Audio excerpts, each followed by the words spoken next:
Even when you feel low, you can still go. Even when you feel slow, you can still go. Even when there's no hope, you can still go. I never answer to no, man, I still go. Go, go, go, go, go, go, go, go, go, go, go, go, yo, go, go, go. Hustle hard, hustle every single day. I'll be making moves till I'm buried in my grave. To the system, I don't wanna be a slave. I've been doing shit my way, or the highway. And in the driveway is a nice range. Cause I grind through the climb, I invite pain. You'll never hear me, bitch, nah, I don't complain. Just gotta flip the switch and you can go and obtain anything you want, anything you need. Your mind's got the key ingredient, it's belief. They deceive with the negativity, but I just slide right by that energy. Saat ini kita mendapat mendapat tugas dari yaitu guru penggerak kita untuk mengadakan sosialisasi modul 1 budaya positif, karena Bu Dias Aryani ini sebagai guru penggerak yang berangkat dari SD kita yang akan mengadakan seminar pada kita semua. Mari kita ikuti dengan tertib, dengan semangat. Semoga bermanfaat bagi kita semua. Sosialisasi modul 1 budaya positif kita buka dengan bacaan Bismillahirrahmanirrahim. Semoga sukses, lancar, dan membawa berkah. Amin. Sekian dari saya. Assalamualaikum warahmatullahi wabarakatuh. Waalaikumsalam warahmatullahi wabarakatuh.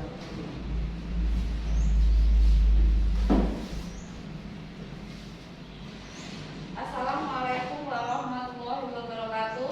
Waalaikumsalam warahmatullahi wabarakatuh.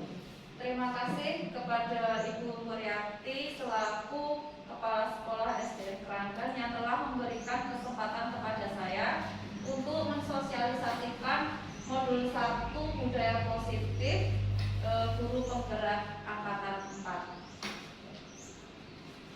Langsung saja, di modul ini ada budaya positif di mana ada 7 yang akan saya sosialisasikan, dari perubahan paradigma belajar, disiplin positif, motivasi perilaku manusia, kebutuhan dasar, posisi kontrol, restitusi, keyakinan kelas, dan segitiga restitusi. Untuk yang pertama, yaitu perubahan paradigma teori kontrol ilusi atau ilusi kontrol. Untuk membangun budaya yang positif, sekolah perlu menyediakan lingkungan yang positif, aman dan nyaman, agar murid-murid mampu berpikir, bertindak, dan menciptakan dengan merdeka, mandiri, dan bertanggung jawab. Nah, dari paparan Dr. William Glasser dalam teori kontrol, untuk meluruskan beberapa miskonsepsi tentang kontrol. Yang pertama, guru mengontrol murid. Dalam sebelumnya pembelajaran kita, guru yang mengontrol murid. Jadi, anak jangan berdiri dan sebagainya. Anak seperti ini tertekan, tidak ada kebebasan untuk belajar. Nah, dalam teori kontrol menyatakan bahwa semua perilaku memiliki tujuan, bahkan terhadap perilaku yang tidak disukai. Lalu yang kedua, kritik dan membuat orang merasa bersalah dapat menguatkan karakter. Di sini contohnya, misalkan anak membuat kesalahan, kita menjudge anak tersebut, kamu ini salah, harusnya kamu seperti ini. Nah, ini sebenarnya dapat menguatkan karakter. Yang ketiga, semua penguatan positif, efektif, dan bermanfaat. Dan yang keempat, orang dewasa memiliki hak untuk memaksa. Nah, ini contohnya seperti ini. Banyak orang dewasa yang percaya bahwa mereka itu memiliki tanggung jawab untuk membuat murid-murid berbuat hal-hal tertentu.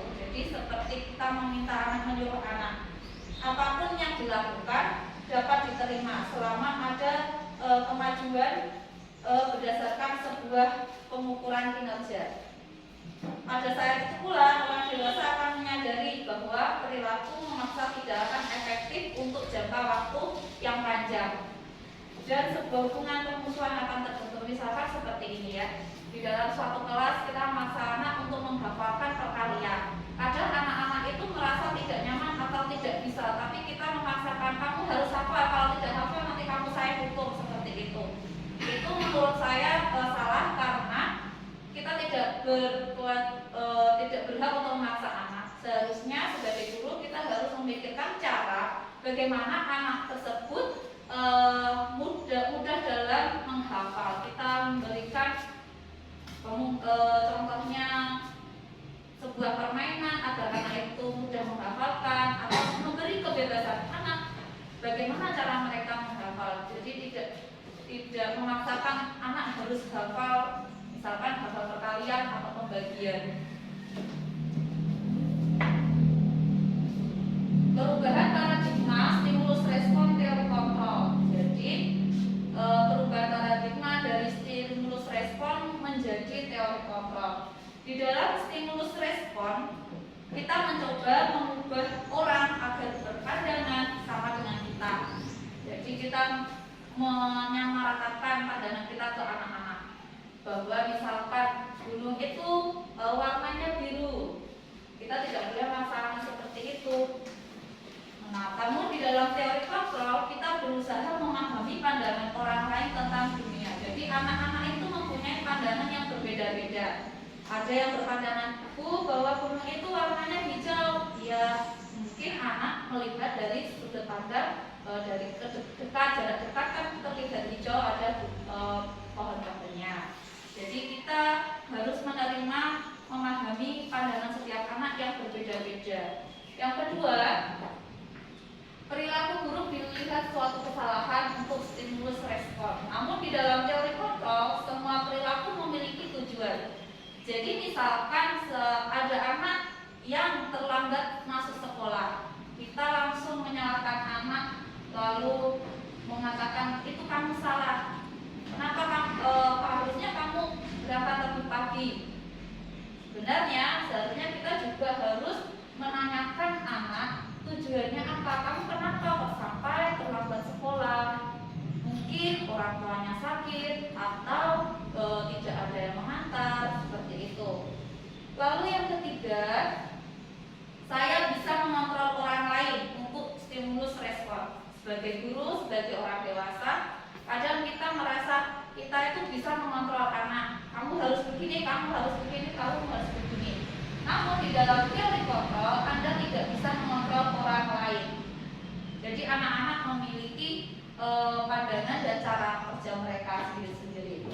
Yang selanjutnya, pemaksaan pada saat bujukan gagal. Jadi kita ketika membujuk, ayo belajar, anaknya tidak mau, terus kita paksa. Sebenarnya itu adalah hal yang salah. Namun yang di teori kontrol, kolaborasi dan konsensus menciptakan pilihan-pilihan baru. Contohnya, kita berkolaborasi ke anak, bekerja sama ke anak, apa yang mereka mau agar anak tersebut mau belajar. Kamu pengennya seperti apa belajarnya? Apakah duduk diam dan mendengarkan ceramah, atau dengan permainan, atau dengan sebagainya, agar tercipta satu tujuan yang sama, namun caranya yang berbeda. Lalu yang untuk stimulus respon, model berpikir menang kalah. Maksudnya seperti ini. Berpikir menang kalah, kita misalkan bisa memaksa anak agar belajar sesuai dengan keinginan kita. Kita merasa menang karena kita bisa memaksa anak tersebut untuk belajar. Namun di sisi anak merasa kalah karena keinginannya tidak terpenuhi. Untuk teori teori kontrol, model berpikir menang-menang. Jadi anak merasa diuntungkan, guru pun juga merasa untung, sama-sama untung. Misalkan anak menginginkan bermain dan belajar, belajar dengan cara bermain.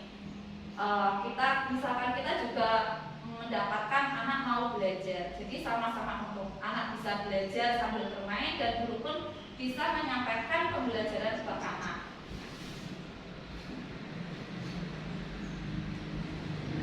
Nah, ini yang selanjutnya adalah disiplin positif.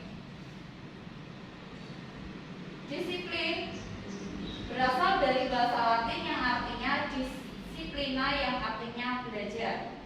Makna asal dari kata ini berkonotasi dengan disiplin diri dari murid-murid Socrates dan Plato. Disiplin membuat orang menggali potensinya menuju sebuah tujuan apa yang dia hargai. Namun dalam budaya kita, makna kata disiplin telah berubah menjadi sesuatu yang dilakukan seseorang pada orang lain untuk mendapatkan kepatuhan. Kecenderungan umum adalah menghubungkan disiplin dengan ketidaknyamanan, bukan dengan apa yang kita hargai atau pencapaian suatu tujuan mulia.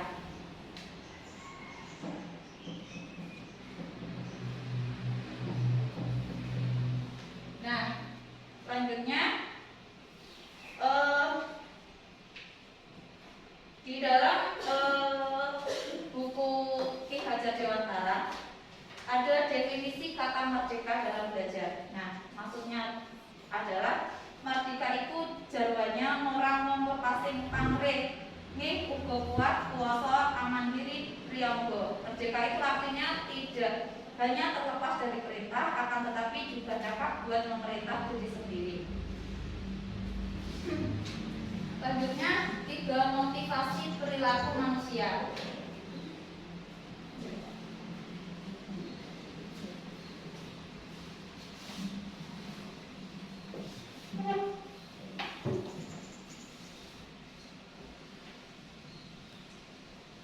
Diane Gosen dalam bukunya Restructuring School Discipline menyatakan ada 3 alasan motivasi perilaku manusia.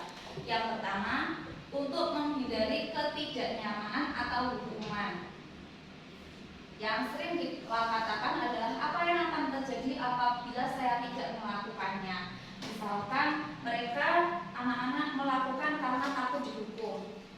Nah, itu berarti merupakan motivasi eksternal, motivasi yang berasal dari luar, bukan dari dalam dirinya. Yang kedua, untuk mendapatkan imbalan atau penghargaan dari orang lain. Contohnya saja, kita memberikan penghargaan ke anak, misalkan jika kamu mau maju nanti akan saya berikan permen, misalkan seperti itu. Itu juga merupakan motivasi eksternal, motivasi yang berasal dari orang lain atau lingkungan. Yang ketiga, untuk menjadi orang yang mereka inginkan dan menghargai diri sendiri dengan nilai-nilai yang mereka percaya, akan menjadi orang yang seperti apa bila saya melakukannya. Ini perkataannya yang akan dipikirkan seperti itu. Ini merupakan motivasi internal, tujuan dari disiplin positif. Jadi kita menginginkan anak itu mendapatkan motivasi dari dalam dirinya sendiri, bukan dari orang lain, agar mereka dapat menunjukkan agar orang lain bisa menghargai dirinya dan dirinya pun dapat menghargai dirinya sendiri. Oh, saya mampu, saya harus masuk sekolah tepat waktu. Mengapa? Jadi ada keinginan dari dirinya sendiri, bukan karena takut untuk dipukul atau karena ingin mendapatkan imbalan. Jadi motivasi yang berasal dari dirinya sendiri yang motivasi yang paling bagus ya.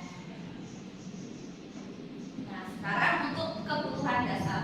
Manusia memiliki 5 kebutuhan dasar. Yang pertama adalah ini kebutuhan untuk bertahan hidup atau survival. Selanjutnya adalah cinta dan kasih sayang, kesenangan, kebebasan, dan penguasaan.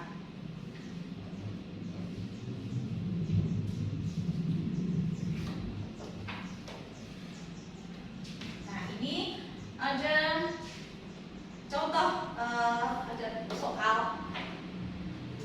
Sebutkan kebutuhan apa yang sedang sedang berusaha dipenuhi oleh anak-anak ini. Tadi sebelumnya saya akan jelaskan sedikit.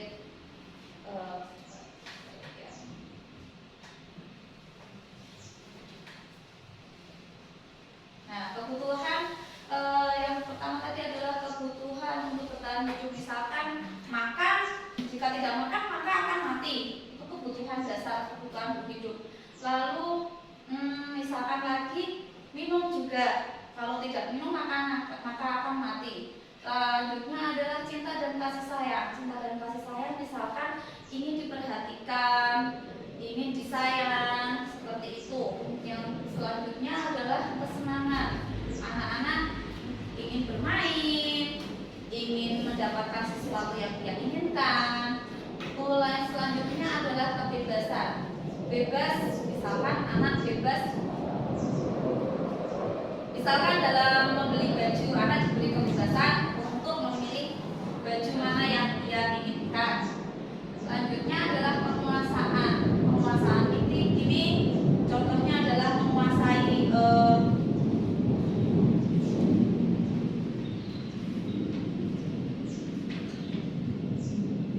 kebutuhan pengakuan atas pengakuan. Jadi misalkan bisa membuat pencapaian atau kompetensi. Jadi misalkan anak sudah bisa perkalian atau sebagainya. Selanjutnya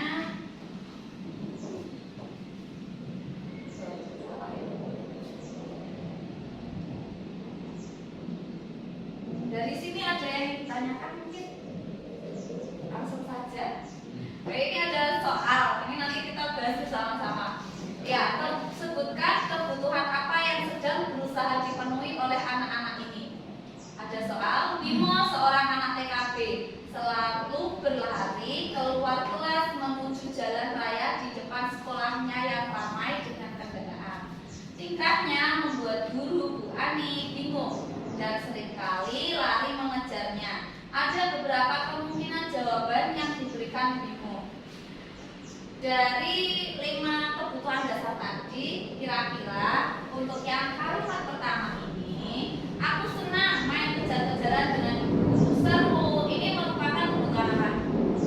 Tadi ada 5. Kesenangan atau kasih sayang? Apa?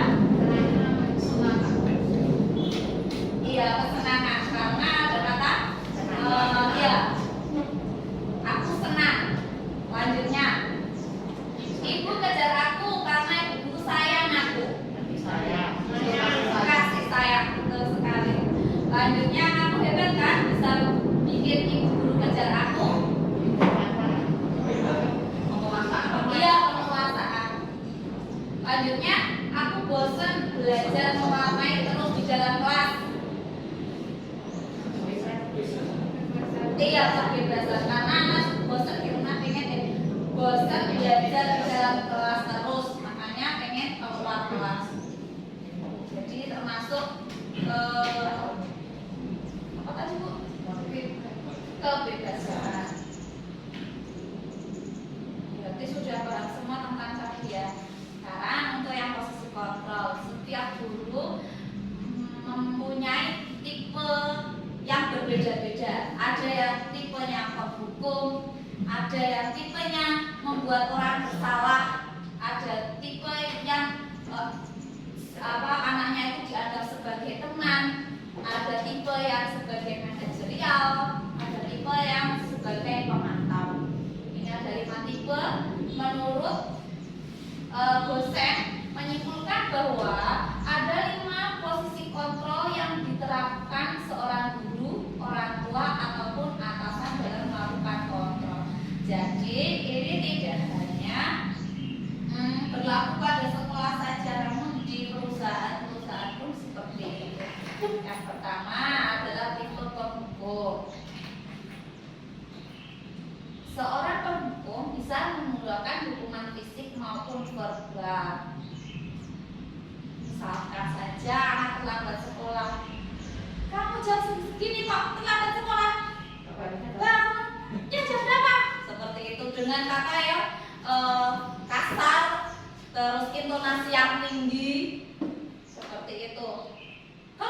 di kelas, jangan masuk di dalam kelas, seperti itu misalkan untuk tipe menghukum dan mendapatkan hukuman fisik ya. Kalau verbal itu perkataan dengan kata-kata kasar. Yang kedua adalah membuat orang merasa bersalah. Pada posisi ini biasanya guru akan bersuara lebih lembut. Membuat orang merasa bersalah akan menggunakan keheningan yang membuat orang lain merasa tidak nyaman, bersalah atau rendah diri. Contohnya seperti ini. Reno, hari ini terlambat sekolah. Kenapa kok kamu terlambat sekolah? Kamu apa nggak kasihan sama Bu Dia? Tiap hari harus datang ke rumahmu, menjemputmu, menunggumu sampai selesai dan mengantarmu ke sekolah. Seperti itu, jadi membuat anak itu merasa bersalah. Seperti, apa kamu nggak kasihan sama gurumu? Apa kamu nggak kasihan sama teman-temanmu? Itu termasuk membuat orang merasa bersalah. Suaranya lembut tanpa intonasi yang tinggi. Selanjutnya adalah tipe teman. Teman ini anak atau murid itu kita jadikan sebagai teman kita. Guru pada posisi ini tidak akan menyakiti murid, namun akan tetap berupaya mengontrol murid melalui persuasi. Lalu persuasi itu melalui ajakan, rujukan. Posisi teman pada guru bisa negatif ataupun positif. Positifnya di sini berupa hubungan baik yang terjalin antara guru dan murid. Guru di posisi teman menggunakan hubungan baik dan humor untuk mempengaruhi seseorang. Nah, misalkan saja kita telah anak kayak teman kita sendiri, namun dalam posisi teman ini ada negatifnya. Negatifnya adalah anak itu malah seperti melunjak, melunjak. Jadi tidak ada unggah-ungguhnya, hilang, tidak menghargai guru, gitu Pak. Terus anak itu tidak takut, kalau melakukan kesalahan tidak akan takut, nggak apa-apa, mau dia kayak temanku dewe seperti itu misalkan. Jadi ada baiknya, ada negatifnya. Kalau positifnya, hubungan antara kita dengan anak itu terjalin erat, dan kalaupun ada masalah, anak akan mudah berkomunikasi dengan kita, akan jujur karena merasa teman sendiri. Namun jeleknya tadi, anak melunjak lama seperti itu, merasa itu temanku, dia itu temanku seperti temanku, jadi ngomongnya ya gak sopan. Lalu anak tidak merasa apa ya tadi, kalau membuat kesalahan tidak merasa bersalah. Iya, betul sekali. Selanjutnya yang posisi kontrol berikutnya adalah posisi monitor atau pemantau. Memonitor berarti mengawasi.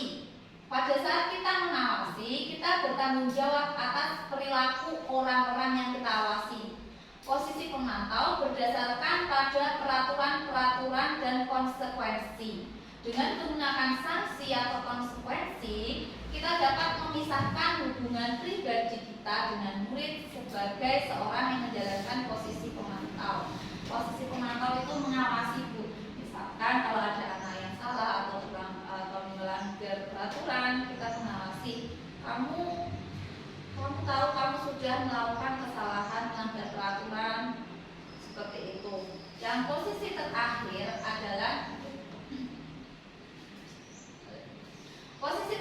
adalah posisi manajer.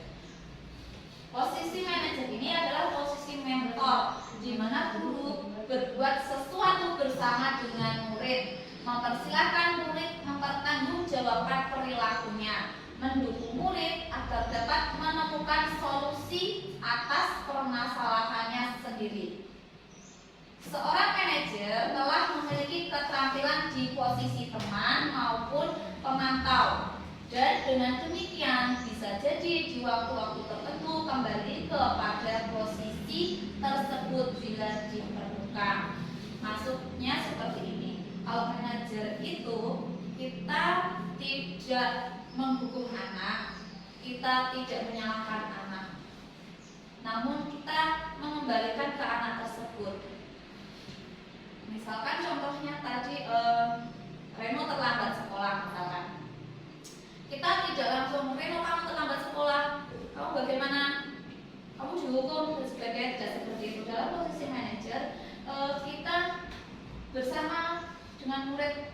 mempersilahkan mempertanggungjawabkan perilakunya. Jadi misalkan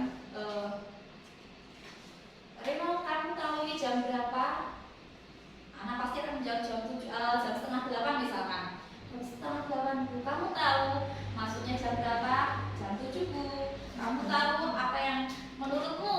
Jadi dikembalikan ke anak lagi. Menurutmu sikapmu ini sudah betul apa salah? Jadi kembalikan ke anak. Menurut anak bagaimana? Kalau salah, mengapa? Ditanyakan mengapa alasanmu kok sampai terlambat? Kalau sudah seperti itu, terus apa yang kamu akan lakukan biar tidak terlambat lagi?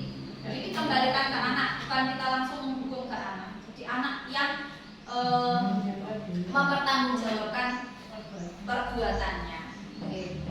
Namun dalam posisi manajer juga ada keterampilan di posisi teman. Jadi kita tidak menggurui, tapi juga sebagai teman. Memang sebetulnya menurut saya sedikit susah. Dan menurut ibu-ibu semua sama bapak guru ini, posisi mana yang ideal sebagai guru di sekolah? Kira-kira semuanya. Kalau selama ini dengan merasa saya di posisi mana? Ada waktu-waktu yang sangat diperlukan. Misalnya manajernya itu kan bisa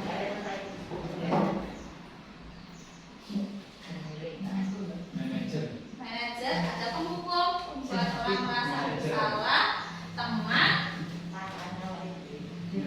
monitor atau manajer. Itu saja.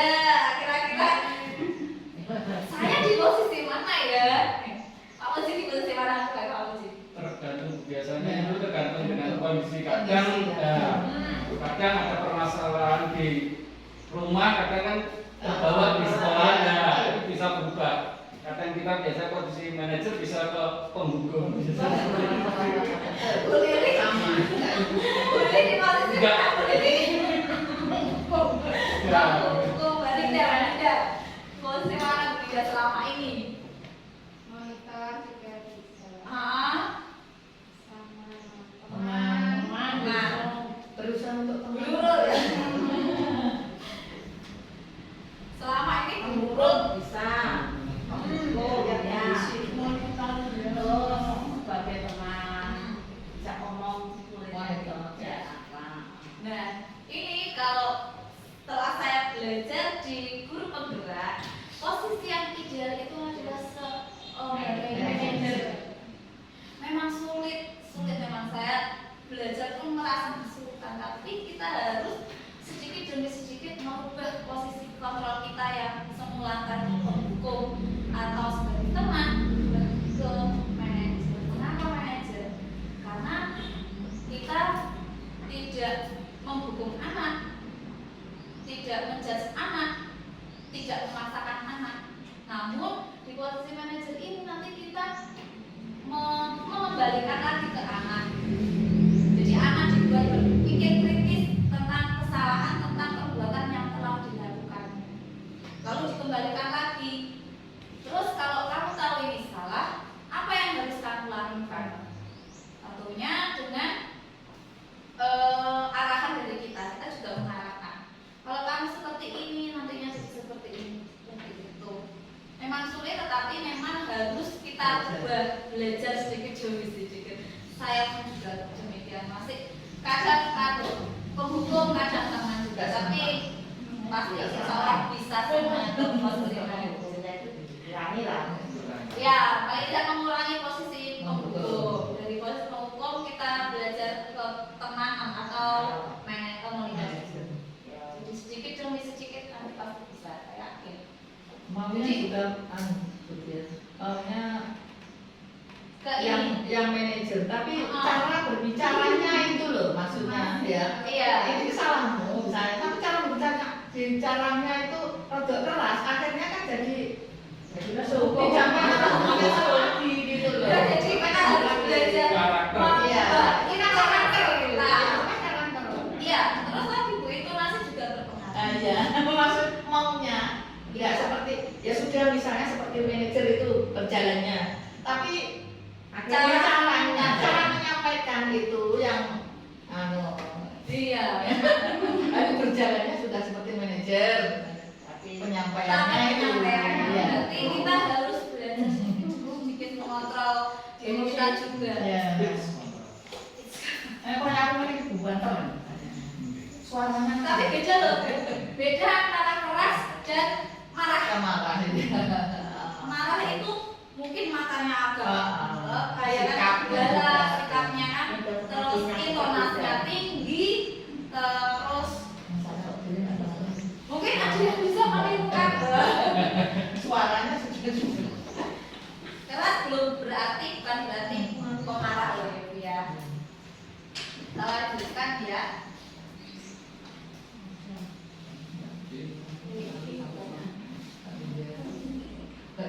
Nah ini ada lagi istilah kalau siapa yang mengatakan dengan posisi kontrol mana yang sering mengucapkan pernyataan yang tersedia. Jadi ini ada beberapa kata.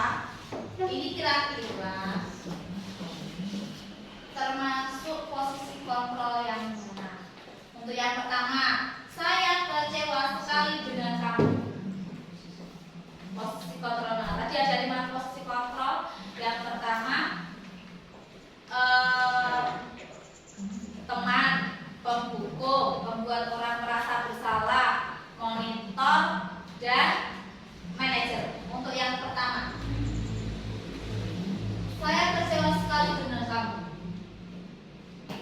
Kira-kira yang mana?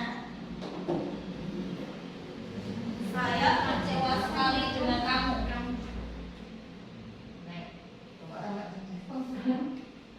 Oh bukan? Saya kecewa sekali dengan kamu. Tadi ada 5.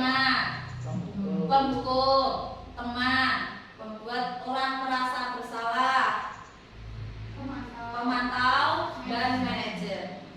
Nah, untuk kata-kata yang ini, saya kecewa sekali dengan kamu. Tinggal kita masih nyambut. Semuanya. Ya Bu, ini kan pasti ada kalimat yang jelas itu sebagai pemantau, jelas itu sebagai pembuku misalnya.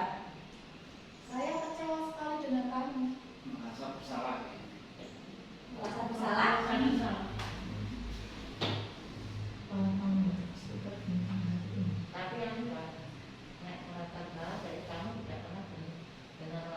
Beda Bu, ini beda soal lagi. Ya soal pertama yang ini. Saya kecewa sekali dengan kamu. Iya, jadi Kecewa kan beda-beda. biasanya kalau kita sendiri kalau dikatakan seperti itu merasa kita bersalah. Oh kecewa kenapa ya seperti itu. Iya betul Pak Kuzi. Iya. Saya kecewa sekali dengan kamu ini Iya. termasuk pembuatan orang merasa bersalah. Betul, betul sekali. Yang kedua, kamu tidak pernah benar melakukannya. Makanya mau jerat orang. Dulu berarti apa hukum? Hukum benar. Yang ketiga, apakah kamu mendapat stiker bintang hari ini? Teman. Betul. Bagaimana kamu bisa menyelesaikan masalah ini? Mantap. Sayang. Mantap.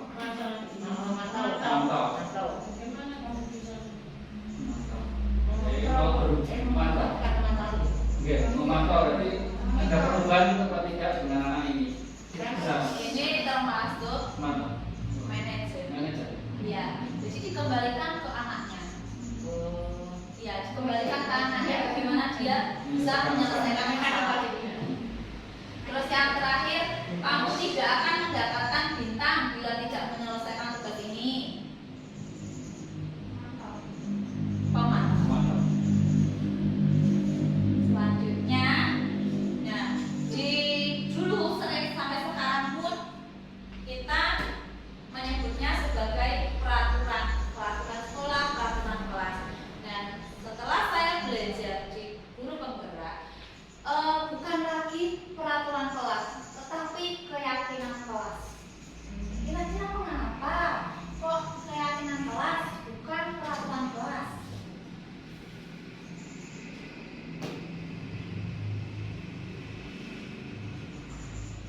Ada yang tahu?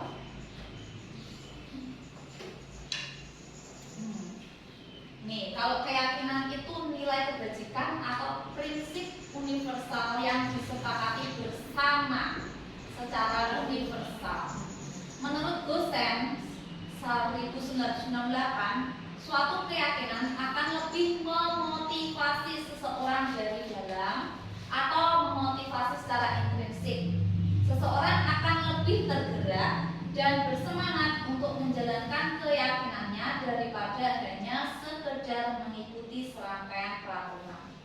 Jadi ini kalau menurut saya, kalau peraturan kita yang buat, kita melaksana, kalau anak salah kita akan mendukung. Namun kalau di dalam keyakinan kelas itu kita buat bersama-sama dengan anak.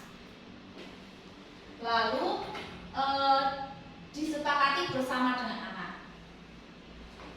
Jika anak-anak membuat kesalahan atau membuat kesalahan lah, maka anak-anak akan memotivasi dari dalamnya sendiri.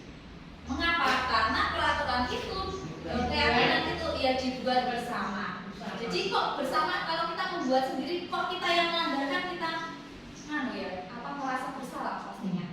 Mas pasti kita tidak pengen kesepakatan yang kita buat bersama itu dilanggar. Nah ini akan anak-anak akan lebih tergerak dan bersemangat untuk menjalankannya karena dibuat bersama.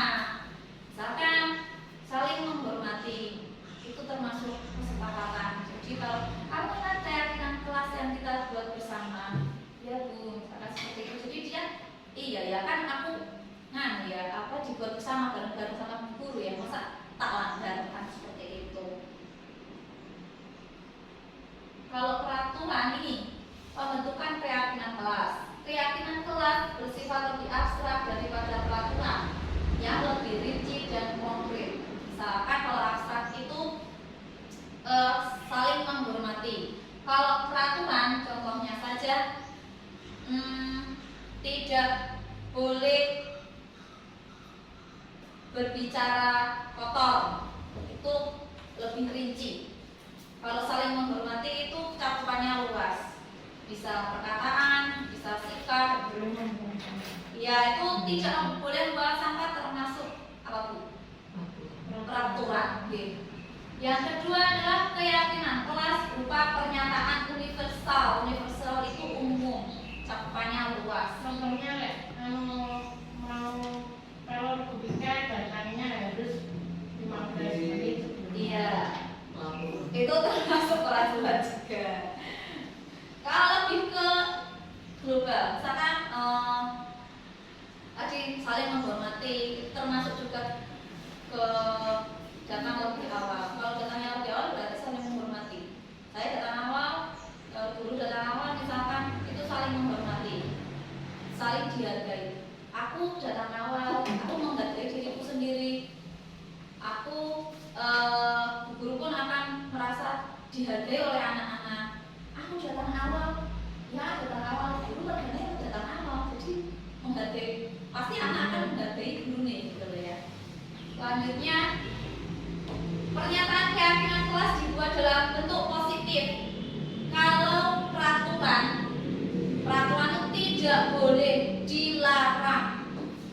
Kalau keyakinan kelas tidak ada seperti itu, lebih ke positif. Misalkan dilarang buang sampah sembarangan. Kalau keyakinan berubah menjadi membuang sampah di tempat sampah, misalkan seperti itu. Atau kalau lebih universalnya menjaga kebersihan. Lanjutnya, keyakinan kelas hendaknya tidak terlalu banyak sehingga mudah diingat dan dipahami oleh semua warga kelas. Keyakinan kelas sebaiknya sesuatu yang dapat diterapkan di lingkungan tersebut. Misalkan ini nggak mungkin kan kalau kita menghubungkan sesuatu yang tidak ada di sekolah kita, kalau nggak ada kenapa harus diterapkan. Selanjutnya, semua warga kelas hendaknya ikut berkontribusi dalam pembuatan keyakinan kelas lewat kegiatan rumah pendapat. Nah ini kalau keyakinan kelas itu kita kerjakan atau kita buat bersama anak-anak. Jadi kita tahu apa yang anak inginkan dan apa yang kita inginkan juga. Jadi ketemu tujuannya apa. Yang terakhir, bersedia meninjau kembali keyakinan kelas dari waktu ke waktu. Mengapa harus ditinjau kembali? Karena namanya zaman, perubahan zaman kan selalu berubah. Maka peraturan juga harus, keyakinan luas juga harus berubah seiring dengan perkembangan zaman tersebut. Nah, ini ada lagi soal. Soal sih nanti kita bahas sama juga. Ada 1, 2, 3, 4, 5, 6, 7. Ada 7 pernyataan atau tindakan dulu.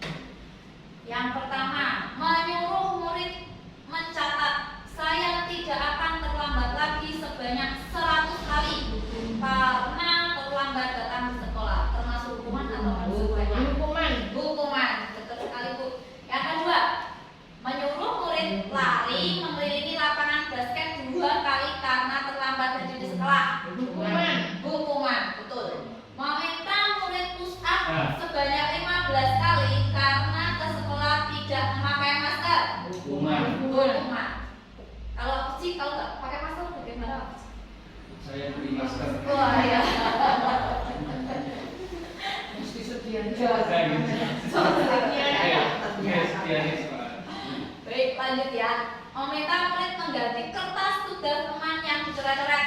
Konsekuensi. Konsekuensi yang betul Bu Lili.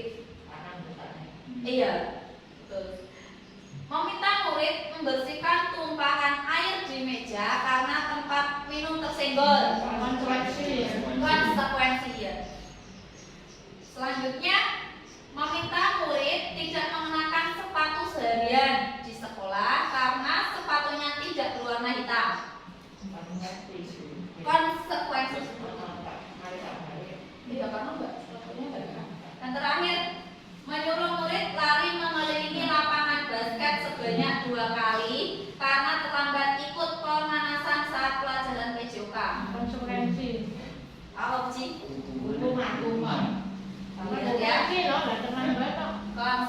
Oh ini tadi hukuman. Konsekuensi hukuman. Iya, ini hukuman. Tidak mengenakan sepatu seharian lah, kasihan juga bisa. Dan bisa Konsekuensi kan menyuruh. ya. Tadi sudah betul. Betul. Salah Iya, itu kau. Konsekuensi betul. Jadi konsekuensi Yang terlambat. ya, tadi berkaitan dengan pembelajaran PJOK. Iya. Kalau di atas kan tadi tidak Oh, berkaitan oh, dengan betul. pembelajaran Oke, PJOK. betul Pak. Ya Pak Puji, betul sekali. Kalau hukuman itu nggak ada hubungannya, Iya, nggak ada hubungannya sama sekali dengan kesalahannya. Kalau konsekuensi itu ada hubungannya dengan kesalahan yang telah dibuat.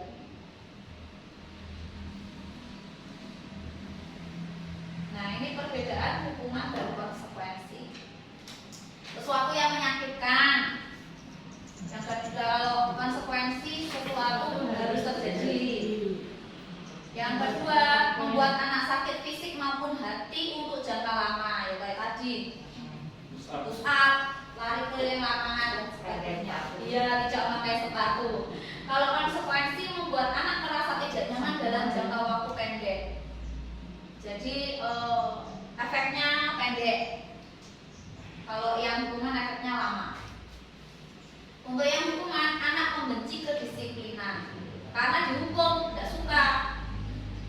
Kalau konsekuensi, anak menghargai disiplin.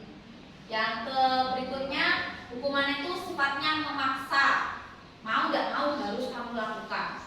Sedangkan konsekuensi ini stimulus sama tanggapan. Maksudnya kita memberikan stimulus biar anak menanggapi. Kalau kamu tidak pakai misalkan apa ya? Kalau kamu tidak mengerjakan PR, apa yang akan terjadi? Pasti gurunya tidak akan mendapatkan nilai. Misalkan seperti itu. Selanjutnya, mendorong anak menyakiti diri sendiri.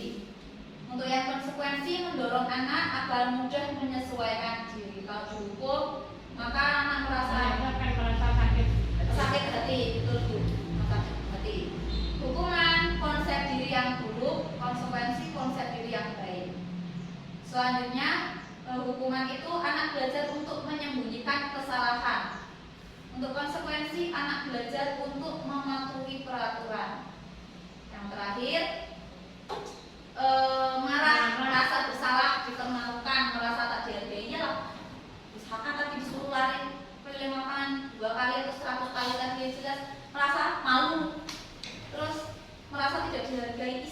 jelas itu ya, marah. Kalau yang konsekuensi kehilangan hak dibuat tidak nyaman, diasingkan untuk sementara atau time out.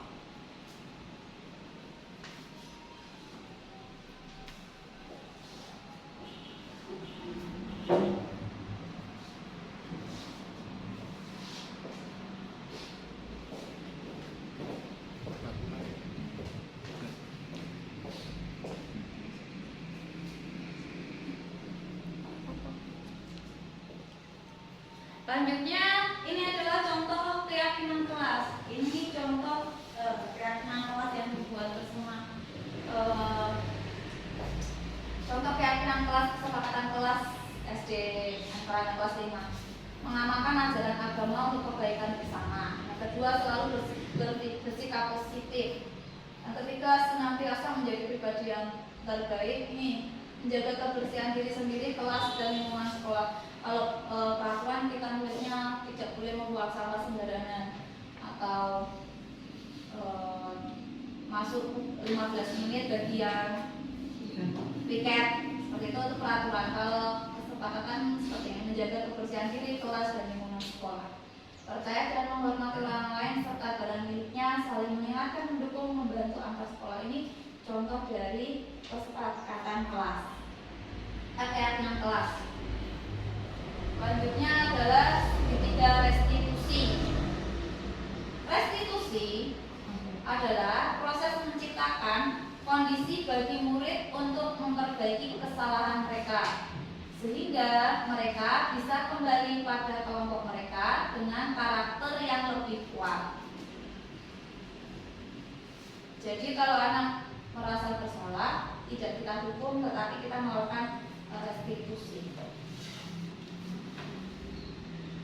Nah, ini adalah segitiga restitusi. Restitusi adalah proses menciptakan kondisi bagi murid untuk memperbaiki kesalahan mereka, sehingga mereka bisa kembali kepada kelompok mereka dengan karakter yang lebih kuat. Jadi tidak dengan hukuman. Kalau hukuman maka anak akan merasa marah, malu, memalukan. Kalau melalui restitusi kita berharap anak bisa kembali ke kelompoknya dengan jelas, dengan tidak sadar dengan sendirinya. Ya betul, sadar dengan sendirinya. Dan kita berupaya itu ada 3. Yang pertama adalah menstabilkan identitas, validasi yang salah, menanyakan keyakinan. Ini yang pertama. Menstabilkan identitas. Bagian dasar dari segitiga bertujuan untuk mengubah identitas anak dari orang yang gagal karena melakukan kesalahan menjadi orang yang sukses. Jadi kita menanyakan ke anak. Yang kedua, validasi tindakan yang salah atau validate the misbehavior. Setiap tindakan kita dilakukan dengan tujuan, yaitu memenuhi kebutuhan dasar. Kalau kita main kebutuhan dasar, apa yang mendasari sebuah tindakan, kita akan bisa menemukan cara-cara paling efektif untuk memenuhi kebutuhan tersebut. Misalkan mengganggu temannya makan, terus kita hukum, tapi kan kita nggak tahu kenapa alasannya. Kita harus menanyakan dulu, kenapa kamu berbuat seperti itu. Oh, ternyata mungkin ibunya tidak membawakan makan, mungkin dia lapar, makanya mengganggu anak yang sedang makan. Terus yang ketiga, menanyakan keyakinan. Teori kontrol menyatakan bahwa kita pada dasarnya termotivasi secara internal. Ketika identitas sukses telah tercapai dan tingkah laku yang salah telah divalidasi, maka anak akan siap untuk dihubungkan dengan nilai-nilai yang dipercaya dan berpindah menjadi orang yang diinginkan. Ini contohnya. Ada salahnya tidak?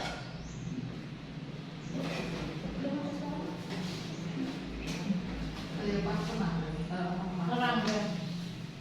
Ini Itu memang dibuat atau ini? Dibuat lah. Dibuat. Cepat teman-teman.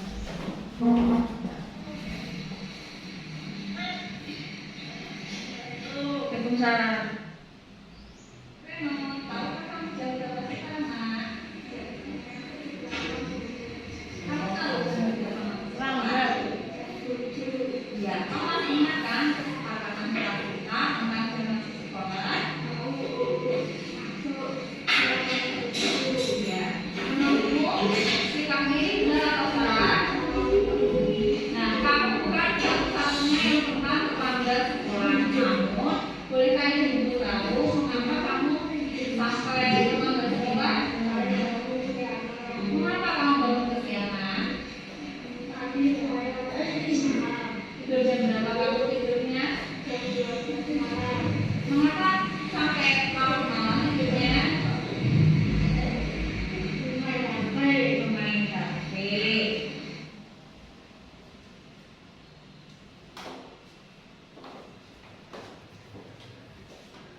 berusaha untuk bangun lebih pagi dan tidak tertidur malam-malam lagi.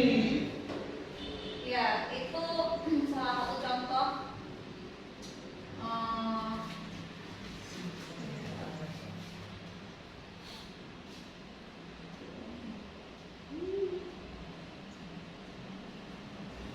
tadi merupakan contoh restitusi ya, karena melakukan kesalahan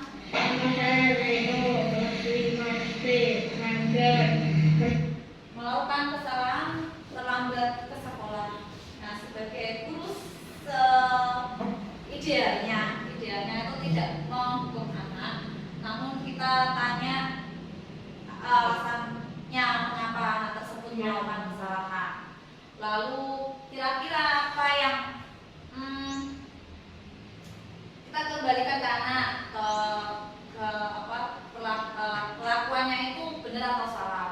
Kalau anak sudah merasa bersalah, sudah tahu kalau salah, alasannya apa dia melakukan kesalahan itu. Setelah itu kita memberikan penguatan kepada anak bahwa kesalahan tersebut itu konsekuensinya itu ini. Kalau anak sudah paham, lalu kita menanyakan kembali ke anak keyakinan kelas, atau kalau dulu kita sebut peraturan kelasnya. Terus konsekuensi apa yang harus dia lakukan agar kedepannya tidak terulang lagi. Itu idealnya seperti itu. Ini contoh kemarin saya lakukan untuk tugas di CGP, restitusi tentang restitusi. Nah, di dalam guru penggerak itu ada kegiatan aksi nyata. Di sini saya melakukan aksi nyata berupa budaya positif 5S. 5S itu apa sih ya, Bu? Senyum, salam, sapa, sopan dan santun. Ya, karena kenapa saya mengambil ini? Karena menurut saya budaya 5S di SD kita itu semakin luntur. Ya, mungkin karena sudah lama tidak tatap muka masuk. Iya, terus unggah-ungguh kepada orang yang lebih tua bilang, terus salam kepada guru atau masuk keluar kelas juga kadang tidak memberikan salam. Ini saya kemarin mengambil contoh. Ini contohnya anak ketika bermain peran, jadi anak diajak bermain peran. Ini contohnya Alif pejabat bertindak sebagai guru. Ini Afif ini berperan sebagai murid. Pada awalnya nggak mau dijelain nggak mau kan. Terus kalau sudah tahu disuruh buat jadi guru terus disalam, ini pada sewenang jadi guru dan disalami. Minta langsung, wah saya jadi guru. Terus yang ini adalah kegiatan membuat poster, ya poster bersama, poster 5S.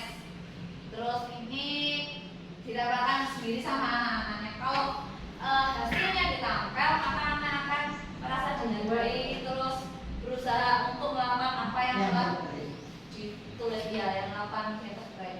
Ini yang terakhir ini, saya rasa sih budaya ini tidak luntur. Ini waktu pulang sekolah karena masa pandemi kan nggak boleh salaman ya, maka cukup caranya seperti ini. Kalau biasanya kita kan saling ya, itu sudah biasa.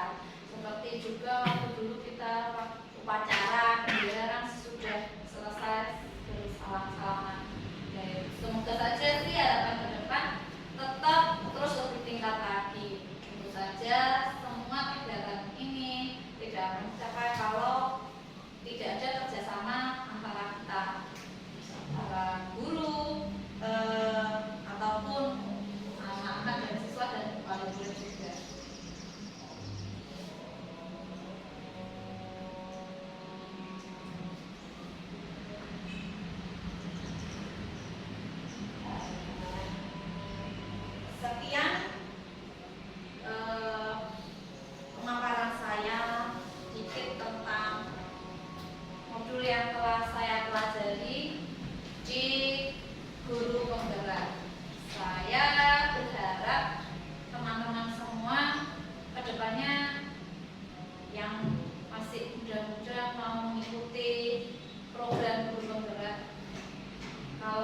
saya yang pertama itu manfaatnya jelas untuk meningkatkan kompetensi diri kita, karena tidak mungkin kan pembelajaran itu acet gitu aja, tidak mungkin, jelas akan selalu berubah seiring dengan waktu dan kita akan belajar lebih baik lagi.